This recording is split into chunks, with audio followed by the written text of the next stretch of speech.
Fala aí, meus amigos das redes sociais, que frio que está fazendo aqui em Gramado, no Rio Grande do Sul. Segue a Copa Áfia, Rio Grande do Sul, pela primeira vez. E sempre quando tem um tempinho aqui entre as narrações, a gente bate um papo aqui nas redes sociais. Falar um pouquinho do derby, né? Até estranhei que Inter e Independente se enfrentaram no Limeirão com portões fechados, acordo entre as diretorias. Eu acho que para a Inter era mais arriscado enfrentar o Independente do que propriamente o Independente enfrentar a Inter, até pela disparidade das divisões. A Inter caiu para 2, o Independente se prepara para a última divisão, que é a Bezinha, mas o teste foi interessante, pelo que eu pude apurar com alguns amigos. Foi um derby interessante, 1-1 no primeiro tempo. A informação que a Inter começou com o time reserva, depois colocou o time titular no segundo tempo. Tanto é verdade que o Maurício acabou abrindo o placar para a Internacional com um chutaço de fora da área. Dizem que foi um golaço, viu?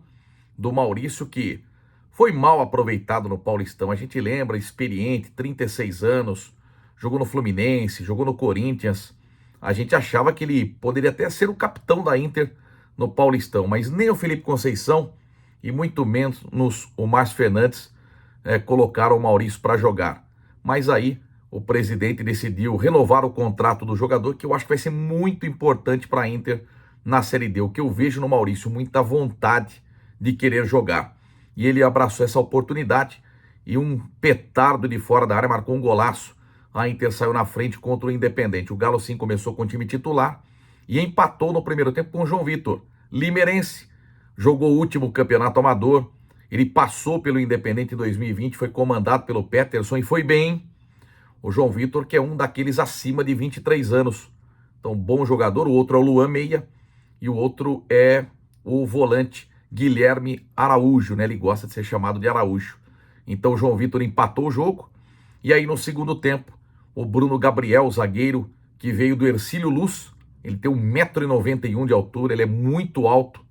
O João Vitor empatou também com um chute forte. E o Bruno Gabriel, ele aproveitou uma sobra na área, um levantamento para a grande área e acabou marcando o gol da vitória da Inter, 2-1. Segundo teste da Inter, segunda vitória dos comandados de Ademir Fezan. A Inter que tinha vencido a Ponte Preta 3-1 no Moisés Lucarelli. Só que, com os times titulares, a Ponte ganhou de 1-0 o gol do Danilo Barcelos de pênalti. E aí no segundo tempo, com os reservas, a Inter acabou empatando com o Wallace, virando com o Juninho e fazendo o terceiro com o Thomas. A Inter que volta a jogar amistosamente sábado contra a Caldense no Limeirão, novamente com portões fechados. É sempre assim, né? Quando tem preparação para um campeonato, o adversário da Inter em jogos treinos é a Caldense. Então Inter e Caldense jogam no próximo sábado. O Igor Sedano trouxe a informação, como sempre, né? O Igor é imbatível nas informações, está vivendo um grande momento, o meu repórter Igor Sedano. Ele trouxe a foto do Lucas Gadelha, que já se apresentou ao Limeirão. Bom centroavante, hein? Não é porque jogou a Série A3 não, mas é bom centroavante. 26 anos, 1,91 m de altura. 15 jogos fez na Série A3 pelo Desportivo Brasil. Marcou 6 gols, deu uma assistência. Então o Lucas Gadelha já se apresentou ao técnico Ademir Fezan. Agora a dupla do Taubaté aguardada também. O Frazan, zagueiro que foi revelado pelo Fluminense, também o Claudinho, meio-campistas. Então é a Inter se reforçando para a Série D do Campeonato Brasileiro, início no dia 13 de abril contra o Goiatuba, na cidade de Goiás. Então vamos aguardar aí esse jogo treino da Inter contra a Caldense. Já o Independente gostou, o PC aprovou a atuação do Galo. Olha, o Independente vem forte para esse Campeonato Paulista da segunda divisão, hein? O Independente que vai enfrentar Flamengo de Guarulhos na estreia dia 27, folga na primeira rodada. Depois tem Batatais, tem Guarulhos, tem São Carlos. O Independente muito forte para a competição. Foi o segundo teste. O primeiro foi a vitória contra o Guarani por 1-0 no Pradão. O gol do Bachola. Bachola que foi revelado na Copa Gazeta. Filho do meu grande amigo Clodoaldo. E ele jogou até fora do país. É bom menino. O Cauã, apelidado de Bachola, que ele vai muito bem nesta temporada. Hoje tem o Brutus, hein, jogando no ginásio Flamboyant. Primeira partida da equipe limeirense em casa. O Brutus que estreou da Copa da Liga Paulista de Futsal, empatando em Pindamonhangaba com o Pinda 5-5. E olha que o Pinda é o atual campeão. E o Pinda chegou a abrir 4-1 e o Brutus conseguiu empatar com uma grande atuação do Misha, ele que é fixo, veio do Jaú Futsal, marcou 4 vezes e o outro gol foi do Tio Bita. Então 5-5 para Pinda e Brutus, e hoje o adversário é o temido Barão de Mauá de Ribeirão Preto. Entrada franca, jogo novamente no ginásio Flamboyant. Ai, Edmar, mas por que o Brutus não joga no Volucato se o basquete está jogando lá, se o vôlei está jogando lá? Acontece que existe ainda o afundamento no gol de fundo. E é exatamente onde fica o goleiro do futsal. No basquete não tem problema, porque a tabela do basquete fica bem em cima deste afundamento do solo. E o vôlei também não usa o fundo quadra. Então, por conta disso, que o Brutus é obrigado a jogar no ginásio Flamboyant.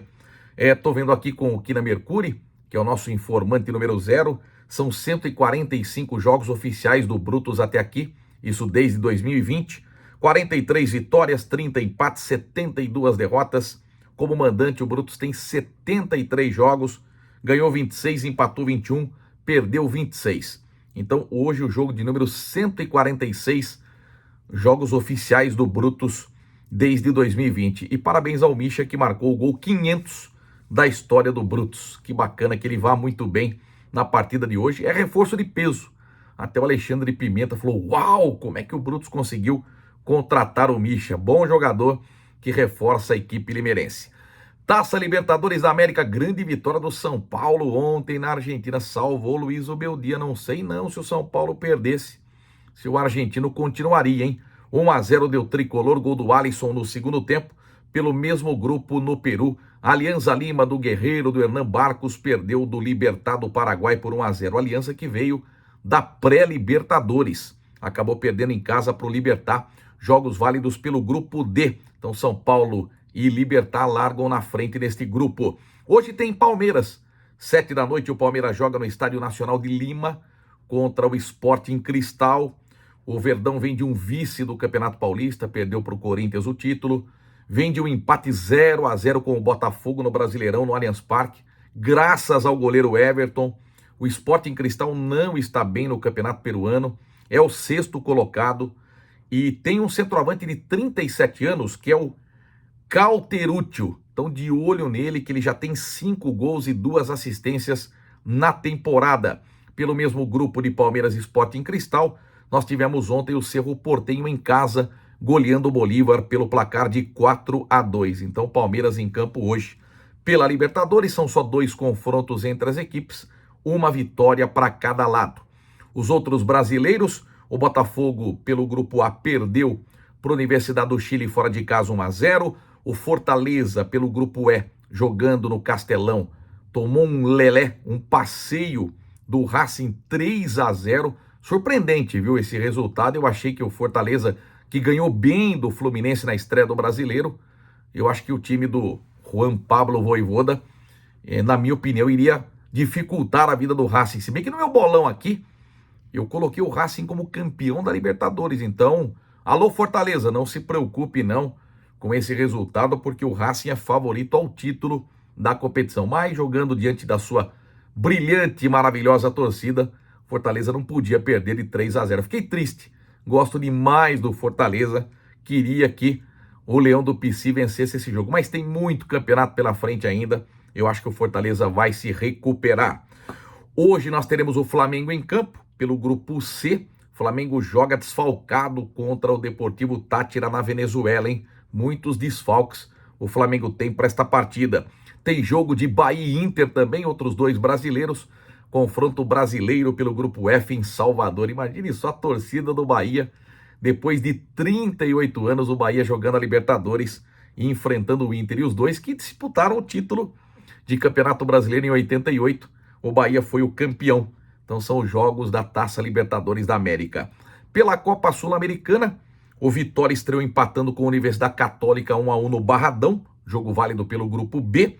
No C, o Corinthians decepcionou, perdeu para o Huracan da Argentina por 2-1. O gol do Coringão foi do Ranielli. Pelo mesmo grupo do Corinthians, o Racing em casa perdeu para o América de Cali 3-1. O jogo foi no Uruguai. Então os mandantes deste grupo C acabaram perdendo A torcida do Corinthians não gostou do que viu, mas a torcida está em lua de mel com o time após o título do Paulistão em cima do rival Palmeiras. No grupo D, o Grêmio ganhou bem, foi no Paraguai e bateu o Sportivo Luquenho por 2-1. O jogo foi no Defensores del Chaco. Arezzo, sempre ele, hein? Como marca gol Arezzo. E o Brett White de cabeça, que golaço do Brett White. 2-1 deu o Grêmio. O Cruzeiro do dia anterior, pelo grupo E, tinha perdido para o Unión na Argentina, 1-0, gol nos acréscimos. Tivemos também o Fluminense, ganhando do Once Caldas, fora de casa, 1-0, o primeiro jogo sem o Mano Menezes. E uma marca histórica de Germán Cano. Cano marcou seu 21º gol em partidas internacionais pelo Fluminense e passou o Fred. Então o Cano é o maior artilheiro do Fluminense em jogos internacionais. Esse jogo foi válido pelo grupo F. Grupo G, nós tivemos Melgar e Vasco da Gama 3-3. Meu Vascão ganhando de 3-1, com 2 gols do Verratti e um golaço do Felipe Coutinho. Deixou o Melgar empatar no fim. 3-3, placar final. E no grupo H, nós tivemos 0-0 para Cienciano do Peru e Atlético Mineiro. Certo? Então, são aí os destaques esportivos. Quero agradecer meu querido Léo Fajardo, que me presenteou com uma camisa oficial do Atlético Mineiro, autografada pelo Hulk, né? E o mais legal de tudo é que está escrito Pimba. Isso não tem preço que pague. Muito obrigado, Léo Fajardo. Eu postei a foto da camisa do Hulk que eu ganhei no meu Instagram, Edmar Pimba, tá? Gostou do boletim? Dá aquele joinha, dá aquele like para nos ajudar. Se inscreve em nosso canal do YouTube, no Edmar Pimba. Muito bem, grande abraço a todos vocês. Amanhã a gente volta. Tendo um tempinho aqui, eu venho bater papo com vocês, falando um pouquinho mais de esportes. Boa sorte ao Verdão hoje, na estreia da Libertadores. Partiu! Vamos voltar lá para a Vila Olímpica, aqui em Gramado. Hoje tem jogo decisivo. Eu vou narrar às 3 horas da tarde o Minas Brasília Tênis Clube, do Distrito Federal, enfrentando o Flamengo de Curitiba. É jogo importante. O Minas tem que golear para se classificar. Vamos aguardar para ver o que dá. Todos os jogos ao vivo na AFIA TV. Grande abraço, obrigado, Pimba!